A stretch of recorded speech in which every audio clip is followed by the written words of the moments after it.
मंडळी, काही महिन्यांपूर्वी स्टार प्रवाहच्या प्रेमाची गोष्ट या प्रसिद्ध मालिकेतून लोकप्रिय अभिनेत्री तेजश्री प्रधाननं अचानक निरोप घेतला होता. तेजश्री प्रधानच्या मालिका सोडण्याच्या निर्णयावर स्टार प्रवाहचे बिझनेस हेड पहिल्यांदाच व्यक्त झाले आहेत. तेजश्री प्रधानच्या एक्झिटवर तुम्ही कधी बोलला नाहीत, तुमचं यावर काय मत आहे, असं सतीश राजवाडेंना विचारण्यात आलं. तेव्हा सतीश राजवाडे म्हणाले, तेजश्री ही फार अप्रतिम कलाकार आहे आणि खूप जुनी मैत्रीण आहे. प्रत्येकाला स्वतःची काही कारणं असू शकतात. आम्ही सगळे खूप प्रोफेशनल आहोत. पुढे कधी संधी मिळाली तर एकत्र काम नक्कीच करू. त्यानंतर त्यांना विचारलं की तिच्या एक्झिटचं नेमकं कारण सांगाल का. यावर सतीश राजवाडे स्पष्टच म्हणाले, माझ्याकडे तसं काहीच कारण नाहीये. नेमकं काय घडलं हे मी उघड करू शकत नाही. पुढे ते म्हणाले, कसं आहे ना, व्यक्ती स्वातंत्र्य हा एक महत्वाचा भाग आहे.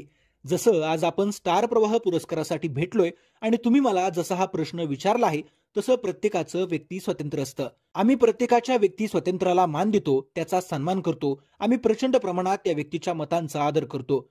त्याचबरोबर दुसरीकडे समोर आलेल्या माहितीनुसार प्रेमाची गोष्ट मालिकेच्या सेटवर सावनी ही भूमिका साकारणारी अभिनेत्री अपूर्वा नेमळेकर आणि तेजश्री प्रधान या दोघींमध्ये वाद झाला होता.